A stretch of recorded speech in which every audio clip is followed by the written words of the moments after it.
تو اس میں کسی انسان کو قصوروار نہیں ٹھہرایا جا سکتا۔ پھر ارشاد ہوا کہ تمہارے دلوں میں جو یہ باتیں ہیں، یہ جو وسوسے ہیں، تم مسلمانوں کے یا نبی کریم علیہ السلام کے خلاف جو اس قسم کی باتیں سوچتے ہو یا تمہارے ذہن میں آتی ہیں، انہی باتوں کو دور کرنے کے لیے، انہی باتوں سے تمہارے دلوں کو پاک و صاف کرنے کے لیے ہم نے تم پر یہ آزمائش نازل کی ہے، اور پھر اس آزمائش کے بعد ہم نے تمہارے دلوں کو پاک و صاف کر دیا تاکہ تم کسی بھی طور پر اب مسلمانوں کے خلاف تمہارے ذہن میں کوئی وسوسہ پیدا نہ ہو سکے۔ یہاں اس آیت مبارکہ میں ہمارے لیے بھی ایک بہت بڑا سبق ہے کہ رب کائنات کی جانب سے آج کا بھی مسلمان آزمایا جاتا ہے۔ کوئی شخص ایسا نہیں کہ جسے آزمایا نہ جاتا۔ تکلیفوں کے ذریعے، دکھوں کے ذریعے، پریشانیوں کے ذریعے، ہر قسم کے کسی نہ کسی مصیبت کے ذریعے، کسی نہ کسی تکلیف کے ذریعے آج کا شخص بھی آزمایا جاتا ہے۔ تو یہ آزمائش اسی لیے ہوتی ہے کہ بندہ اس آزمائش سے نکل کر، اس آزمائش میں کامیاب ہو کر وہ اللہ تبارک و تعالیٰ کا قرب پا سکے، وہ رب کائنات کے قریب آ سکے۔ اگر گناہ گار ہے تو اس کی آفت اور اس کی تکلیف اس کے گناہوں سے اس کو پاک کرتی ہے۔ اگر کوئی شخص گناہ گار ہے اور گناہ بہت زیادہ ہو چکے اور رب نے اسے اس کی زندگی میں کسی بڑی تکلیف میں مبتلا کر دیا، تو اسے تو اللہ کا شکر ادا کرنا چاہیے کہ اللہ تعالیٰ نے اس کے گناہوں کو پاک صاف کرنے کا ذریعہ اسے دے دیا کہ ان بیماریوں کے ذریعے، ان تکلیفوں کے ذریعے وہ اللہ تبارک و تعالیٰ اس کے گناہوں کو صاف کر کے اسے اپنا قرب عطا کرتا ہے۔ اور اگر بندہ گناہ گار نہیں ہے تو پھر اس کی یہ جو تکلیفیں ہوتی ہیں وہ اس کے ایمان میں مضبوطی کا سبب بنتی ہیں۔ تو یہ تکلیفیں، یہ آزمائشیں جو صحابہ کرام پہ اتاری گئیں، جو صحابہ کرام رضوان اللہ تعالیٰ علیہم اجمعین پر بالخصوص غزوہ احد کے موقع پر اتاری گئیں، تو ان کے تو ایمان میں شک نہیں کیا جا سکتا،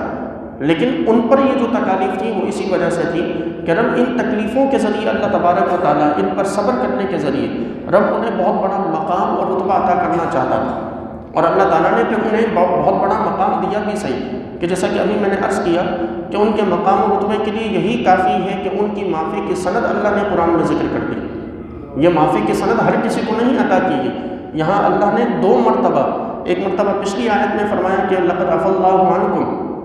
کہ اللہ نے تمہیں معاف کیا، اور دوسرا یہاں اس آیت میں ارشاد ہوا وَلَقَدْ عَفَا اللَّهُ عَنْهُمْ، اللہ تعالیٰ نے انہیں معاف کر دی۔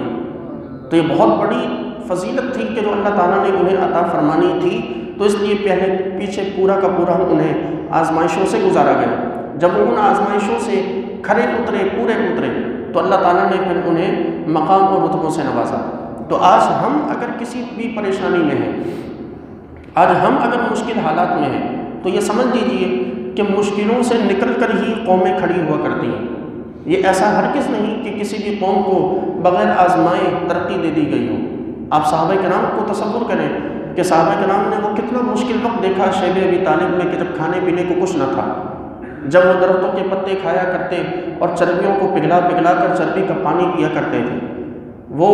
وقت تھا کہ جب صحابہ کرام کے لیے نہایت مشکل وقت، اور مدینہ کی ابتدائی جو ریاست مدینہ کے قیام کے جو ابتدائی چند سال ہیں، کہ جب ابھی غزوات شروع نہیں ہوئے تھے، یا ہوئے تھے تو ابھی چند ایک غزوات ہوئے تھے، ابھی فتوحات ملنا شروع نہیں ہوئی تھی، تو وہ کتنا مشکل وقت تھا کہ غزوہ خندق میں حضور نبی کریم علیہ السلام اپنے پیٹ پر پتھر باندھ کر حضور خندق کھود رہے ہیں۔ یہ اتنا مشکل وقت ان صحابہ نے دیکھا۔ پھر اس مشکل وقت میں جب وہ بڑی کامیابی کے ساتھ اللہ سے مدد مانگ کر نکلے ہیں، تو پھر رب کائنات نے انہیں وہ وقت بھی دکھایا کہ کسریٰ بادشاہ کے جو کنگن تھے وہ ایک عام مسلمان صحابی کے ہاتھوں میں پہنائے گئے۔ سونے کے کنگن کسریٰ بادشاہ کے، ایک سپر پاور بادشاہ کے، اس کے جو کنگن تھے وہ حضرت سراقہ بن مالک رضی اللہ تعالیٰ عنہ کے ہاتھوں میں ڈالے گئے، کہ جو ایک عام صحابی تھے، کوئی خلیفہ یا کسی قسم کے وزیر مشیر بھی نہ تھے، محض ایک عام صحابی۔ حضور نے وعدہ کیا تھا کہ میں تمہیں کسریٰ کے کنگن تمہارے ہاتھوں میں آتے ہوئے دیکھ رہا ہوں۔ تو حضرت عمر فاروق نے انہیں کسریٰ کے کنگن پہنائے۔ تو یہ وہ کسی بھی قوم کے لیے، کسی بھی قوم کو جب آگے بڑھانا ہوتا ہے، رب کائنات اس قوم کو بھرپور طریقے سے تیار کرتا ہے اور انہیں بڑی سے بڑی آزمائشوں میں مبتلا کرتا ہے۔ آج جو کچھ جن حالات میں ہم ہیں، اس کے پیچھے ہمارے گناہوں کا بھی عمل دخل ہے اور رب کائنات کی تقدیر کا بھی عمل دخل ہے، کہ کوئی بھی قوم مسلمان آج مجموعی طور پر زوال و پستی کا شکار ہے۔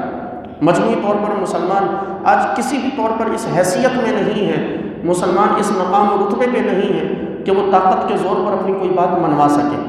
وہ کسی بھی پلیٹ فارم پر اپنی کوئی بات کو پیش کر کے لوگوں سے اس کی اپنی بات پر حمایت لے سکے۔ مسلمان آج پوری دنیا میں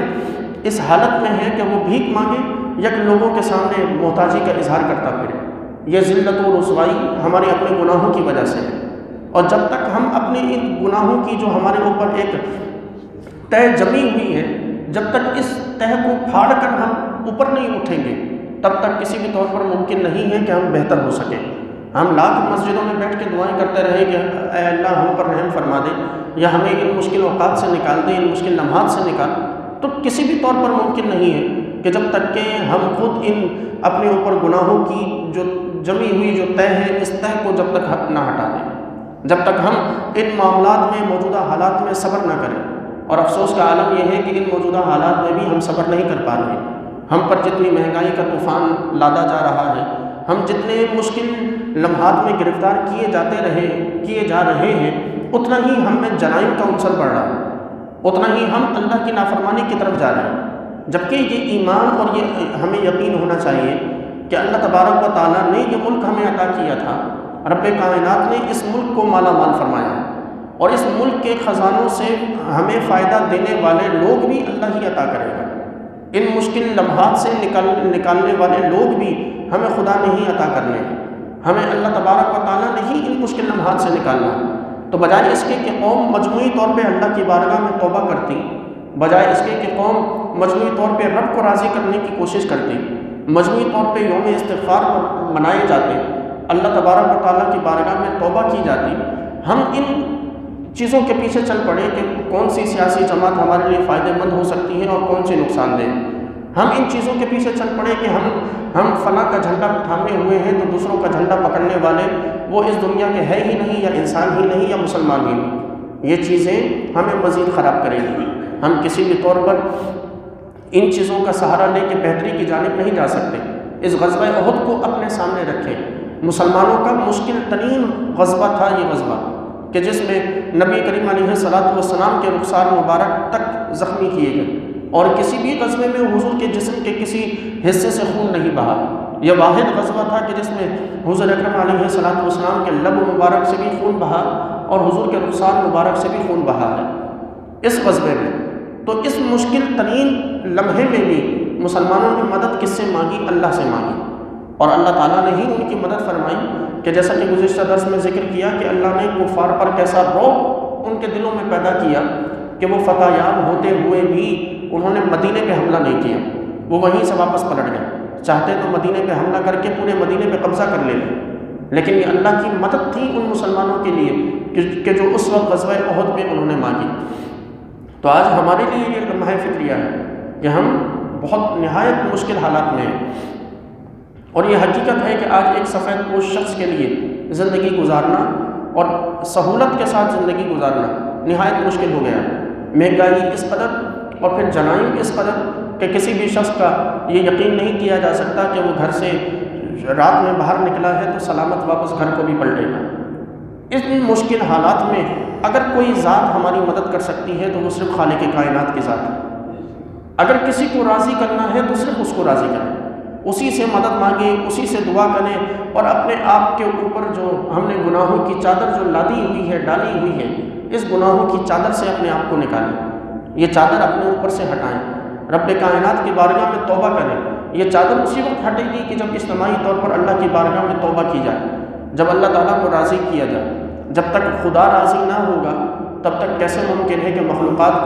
مخلوقات کے دل میں اللہ تعالیٰ ہمارا رعب یا ہماری عزت کو پیدا کرے؟ تو اس لیے ہمیں ہمیشہ یہی سوچ رکھنی چاہیے کہ تمام تر سیاسی وابستگیاں سب ایک طرف، تمام تر ہماری سیاسی محبتیں سب ایک طرف، کسی سیاسی جماعت نے ہمارے ساتھ مخلص ہو کے کسی بھی طور پر ہمیں ان مشکل لمحات سے نہیں نکلنا۔ یہاں اگر ایک حقیقت ہے، آپ لوگ اسے سیاست سمجھیں یا کچھ بھی سمجھیں، لیکن یہ ایک حقیقت ہے کہ جو ایک بحیثیت اس ملک کے رہنے والے ایک مسلمان کی حیثیت سے جو نظر آتا ہے کہ اگر یہ سیاسی جماعتیں، اگر ہمارے ادارے مخلص ہوں ہماری اس قوم کے ساتھ، تو یہ قوم کو برداشت کرنے کا سبق نہ دیں، قوم کو برداشت کرنے کا درس نہ دیں، بلکہ یہ خود کچھ مشکلات برداشت کریں اور اپنے پروٹوکول سے جان چھوڑائیں۔ یہی ہماری اس قوم کے لیے بہت بڑا فائدہ ہو جائے کہ ایک شخص اگر اپنا مہینے بھر کا پروٹوکول ہی چھوڑ دے، ہمارے نہ جانے سینکڑوں غریبوں کے پیٹوں میں کھانا چلا جائے 3 وقت کا۔ لیکن بہرحال ہم پھر بھی انہی لوگوں سے امید لگائے بیٹھے ہیں، تو رب بھی دیکھ رہا ہے کہ تمہیں جن سے امید ہے ٹھیک ہے، دیکھتے ہیں وہ تمہارے لیے کیا کرتے ہیں۔ ہمیں اللہ سے امید نہیں رہی، ہمیں خدا پر بھروسہ نہیں رہا، تو اس لیے وقت ہے کہ خدا کو راضی کریں، وقت ہے کہ رب کائنات کی بارگاہ میں توبہ کریں اور اس سے مدد مانگیں۔ وہی اس بات پر قدرت رکھتا ہے کہ وہ ان مشکل لمحات سے ہمیں باہر نکالے۔ خالق کائنات سے دعا ہے کہ پروردگار ہم سب کو عمل کی توفیق مرحمت فرمائے۔ وما علیہ الا